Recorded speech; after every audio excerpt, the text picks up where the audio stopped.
हरिओम गुरु प्रेमियों, दादा भगवान जी का पत्र।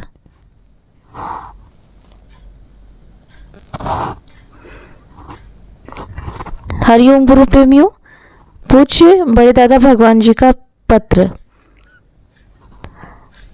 अविद्या का अहंकार है होमे धीरज रोग, और ब्रह्म विद्या का अहंकार है ओम सोहम। यह हुआ शुद्ध अहंकार। संसार जलती आग है, बिना आग जले संसार। जगत मिथ्या है, इंद्र देवता चाहना रखता है। मैं आत्म पद पाए के निर्वासना बना रहूं। धिक्कार है उस अर्थ काम धर्म और कर्म को, जिससे न होवे शांत। मत भोग में आसक्त हो। अड़हुंदो इसरार यानी बिना हुआ संसार। चैतन्य को भिन्न तन से समझो। मैं देह हूं तो चिरकाल तक फिरता रहा, जन्मा किया फिर मर गया। आकार मिथ्या जान, तू एक दृष्टा है, सर्व का अभिमान रखो। मुक्ति का हो तृप्त अपने आप में। अब कर्म करना छोड़ दे, मत देह में आसक्त हो। कायक क्रिया छोड़ दे, वाचक क्रियाएं छोड़ दे। संकल्प करना चित्त का व्यापार सम्यक तोड़ दे। जब चित्त थिर पाए है, संसार सब हट जाए है। करना न करना कर्म का अज्ञान से सब होए है। तुझ आत्म में बनता नहीं, करना ना करना कोई है।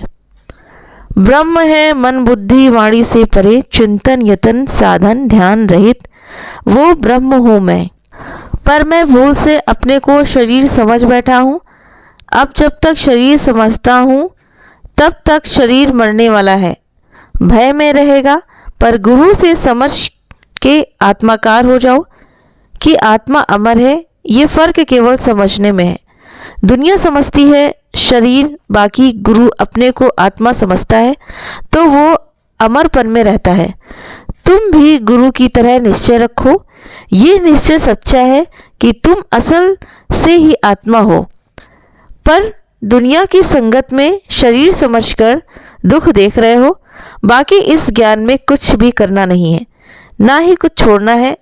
गुरु जो अपने को आत्मा समझता है वो है तो आज तक मेरे जैसा ही शरीर, पर वो अब अपने को शरीर नहीं समझता है, आत्मा समझता है।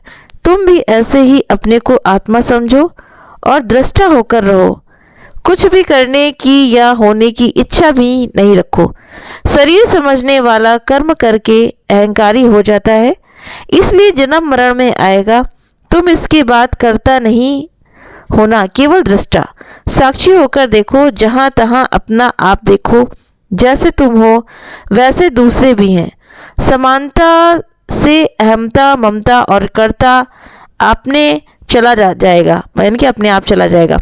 यानी तुम कुछ भी नहीं करोगे और ना कर सकोगे यदि जहाँ तहाँ अपना आप देखोगे।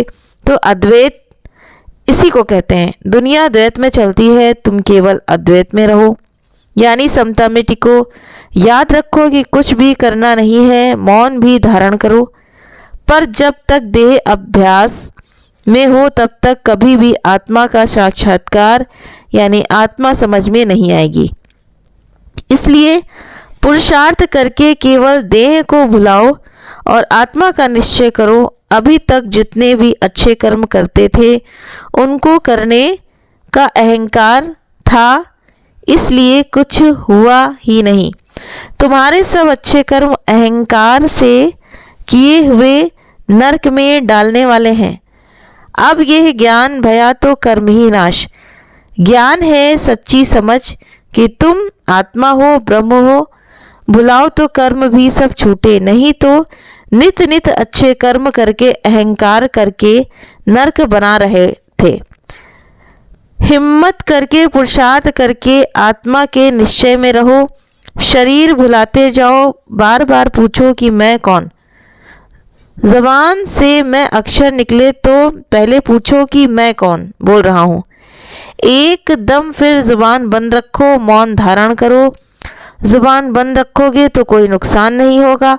अब कुछ भी पढ़ना करना नहीं है। विवेक और विचार हमेशा हो कि मैं आत्मा हूँ। ओम सदैव जुबान पर रहे और होमे का हट एकदम छोड़ो।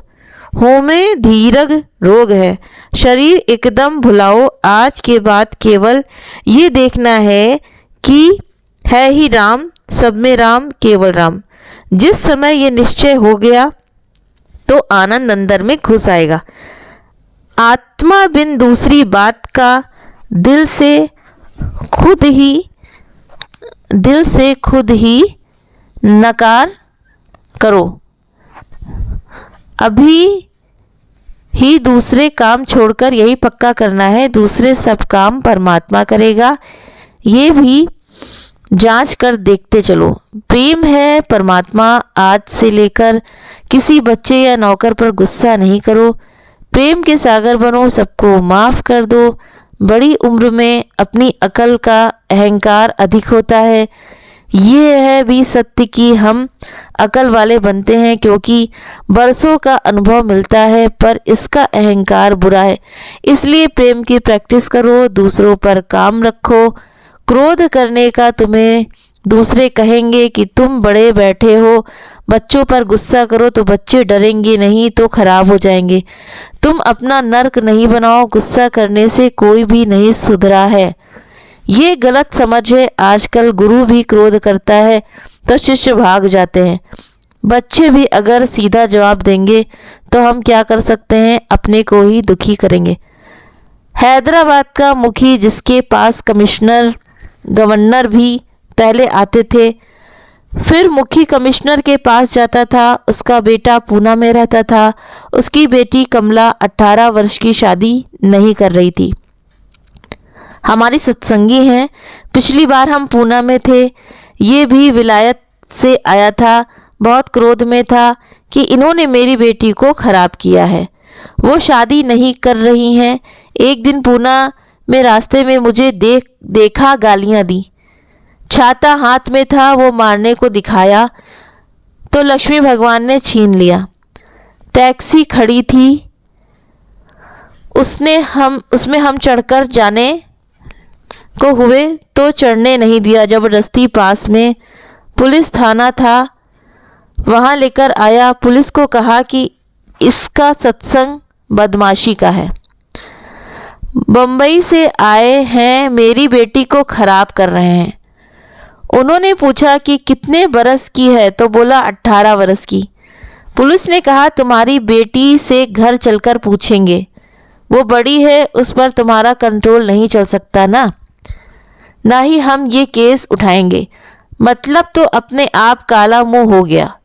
घर में बेटी आकर लड़ी, बेवकूफ़, तुम मेरी इज्जत गंवा कर आए हो।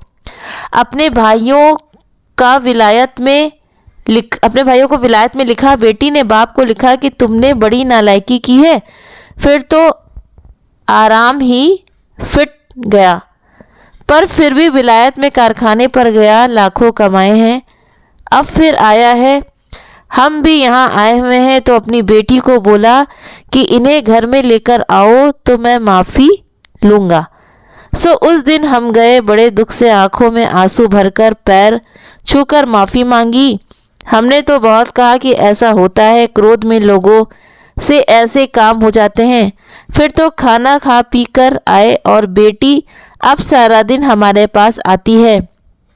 कबूल किया कि भले शादी ना करें, पर बेटे को यहाँ लेकर आया है शादी कराने के लिए। लड़का चांद जैसा सुंदर है, मुखी है, जात पात अच्छी, कारखाने वगैरह लाखों मिले, पर हमारे सिंधियों को पता है कि कैसा खराब बाप घर में है, इसीलिए कोई भी बेटी नहीं दे रहा है। बेचारे ने खुद रिश्ता कहलवाया है पर कोई कबूल नहीं कर रहा है, कुछ भी दान दहेज नहीं ले रहा है। इसीलिए कमला को कहा कि इनकी बद्दुआ पिट लगी है, मैं माफ़ी लूँ, नहीं तो मेरा बेटा सब मेरी भूल समझकर मुझे दोष दे रहा है। यह है पुणे का अहवाल। इसलिए ऊपर लिखा था कि क्रोध बुरी बला है, जल्दी ही प्यार प्रेम धारो। प्रेमियों, ये दादा भगवान का लेटर है, आप सब इसको बहुत ध्यान से सुनिए। देखिए दादा भगवान जी ने क्या क्या कष्ट सहे हैं। जैसे मैं बताती हूँ ना कि पैगंबर को भी कष्ट सहना पड़ता है, कैसे कैसे उन्होंने कष्ट सहे हैं। ये लेटर जब मैं पढ़ रही हूँ तो ना मेरी आंखों में आंसू आ रहे हैं, कुछ दिल अंदर से रो रहा है कि सही बात, कितना कष्ट सह करके तब उन्होंने, आज उनका ज्ञान जो पूरे संसार में गूंज रहा है ना, तो सिर्फ उसी वजह से क्योंकि उनकी ये मेहनत है, कड़ी मेहनत है। तो इस मेहनत को हम लोग गंवाए नहीं, संवारे। हरि ओम तत्सत। दादा भगवान जी के बहुत बहुत शुक्राने हैं।